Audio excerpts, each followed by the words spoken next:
Fala pessoal, tudo bem? Na discussão clínica de hoje, a gente vai discutir um paciente que a gente atendeu no consultório que teve o diagnóstico recente de tumor de bexiga. Então, se você teve um diagnóstico de tumor de bexiga e quer saber o que a gente vai discutir no pré e no pós-operatório desse paciente, fique ligado que esse vídeo é para você. Eu sou o Dr. Alexandre Sato, urologista, especialista em câncer urológico. Bom, esse paciente é um paciente de aproximadamente 65 anos, quase completos, tá? Um indivíduo do sexo masculino, que procurou o consultório por uma queixa de sangramento intermitente com alguns coágulos de início relativamente recente, aí aproximadamente uns 2 meses que ele relata. A princípio, não tinha um fator desencadeador do sangramento urinário, simplesmente um dia ele acordou e começou a urinar um pouquinho avermelhado e eventualmente ele tinha alguns coágulos associados bem pequenininhos, sem nenhum sinal de obstrução ao urinar. Esse paciente, quando ele já veio no consultório, na primeira consulta, ele já tinha cessado o sangramento, né, ou a hematúria macroscópica, que a gente fala, um termo técnico, porque obviamente é um sangramento que a gente está vendo, né, é visível a olho nu, e basicamente ele já chegou na consulta sem essa queixa específica, mas preocupado para tentar entender o porquê ele teve esse sangramento a urinar.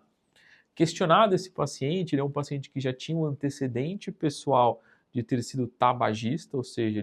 ele fumou durante aproximadamente aí uns 30 anos da vida dele, em torno de meio maço por dia, mas já fazia aí alguns poucos anos que ele já tinha cessado o tabagismo. Em relação às comorbidades que ele tinha, basicamente era um indivíduo com uma hipertensão e uma diabetes controlada. Bom, inicialmente, o que a gente faz quando você tem um indivíduo masculino com queixa de sangramento ao urinar? Bom, e com o antecedente pessoal de ter sido tabagista. Como a gente está falando de um indivíduo masculino de acima de 60 anos de idade, duas patologias se tornam importantes que podem levar ao sangramento ao urinar, que é um aumento benigno da próstata, ou hiperplasia benigna da próstata, ou um tumor de bexiga, principalmente naquele indivíduo que tem uma hematura macroscópica e um fator de risco principal para o tumor de bexiga, que é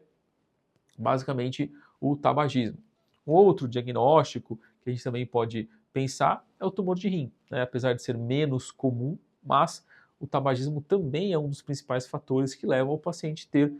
um tumor no rim, que dependendo da sua localização, ele pode afetar o sistema urinário e o paciente também cursar com sangramento ao urinar. Bom, então para esse paciente a gente fez o exame físico normal, toque retal também sem nenhuma alteração, a gente pediu um PSA, um exame de urina, uma citologia oncótica, porque na verdade a citologia oncótica é uma pesquisa de células neoplásicas que a gente faz no exame de urina simples, e a princípio um exame de imagem que pode ser uma tomografia com contraste, fase excretora, ou se eventualmente ele pode fazer uma triagem inicial com o ultrassom simples. Nesse caso, esse paciente, pelo histórico que a gente investigou e foi questionando, a gente pediu uma tomografia com contraste com fase excretora. Nessa tomografia com contraste e fase excretora, ele evidenciou uma lesão de aproximadamente aí uns 2,5 cm na parede lateral direita desse paciente.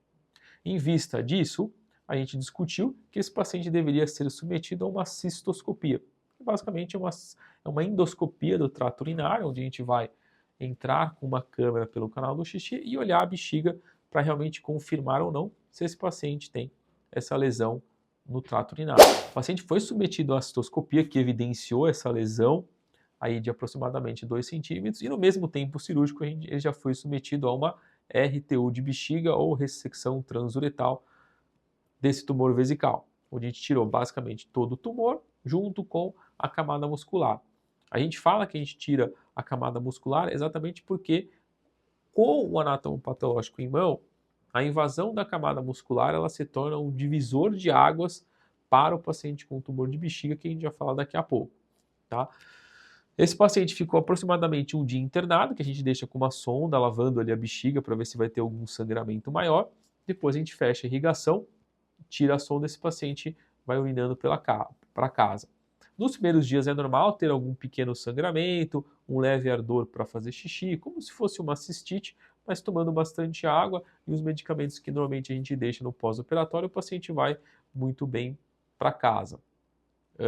Com relação à consulta desse paciente, quando ele voltou agora recente, esse paciente ele tinha um tumor, né, de alto grau, mas a princípio sem invasão da camada muscular. A gente fala que a camada muscular no paciente que tem tumor de bexiga, esse paciente é um divisor de águas, porque o paciente que tem um tumor,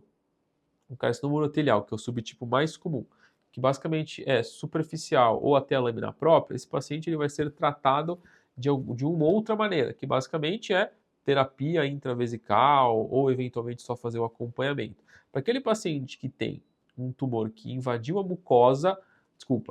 que invadiu a muscular da bexiga, esse paciente vai ser submetido a cistectomia radical, ou seja, vai ter que tirar a bexiga,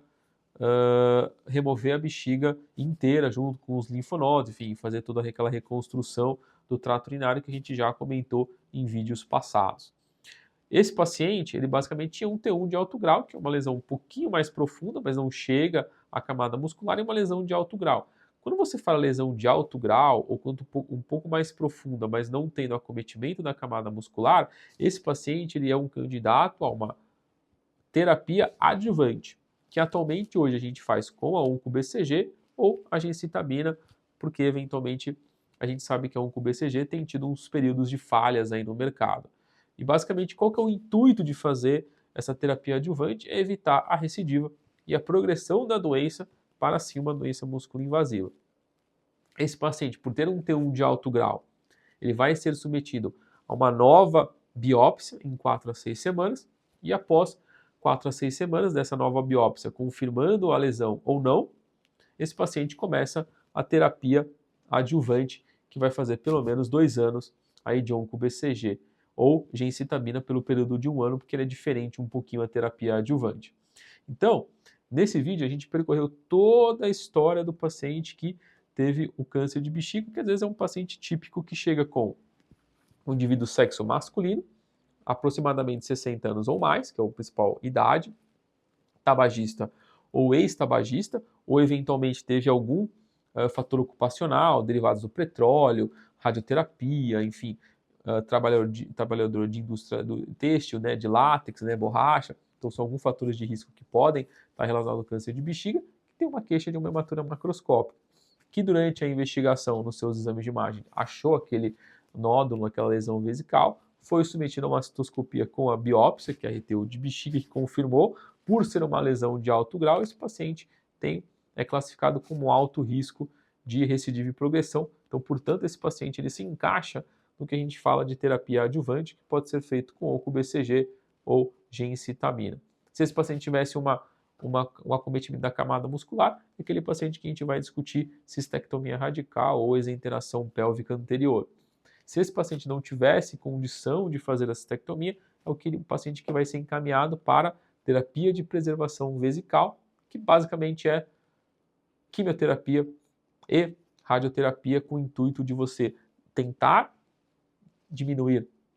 a chance de progressão desse tumor, mas obviamente não é o mesmo que você fazer a cistectomia radical. Bom, então esse foi mais um caso clínico que a gente viu aqui no consultório, né, um caso clínico bem ilustrativo dos pacientes que têm câncer de bexiga. E basicamente, se você tiver alguma dúvida sobre câncer de bexiga, como fazer o diagnóstico, tratamento, as terapias adjuvantes, envie aqui no comentário e fique ligado para novos vídeos clínicos do dia a dia aqui do consultório. E até mais.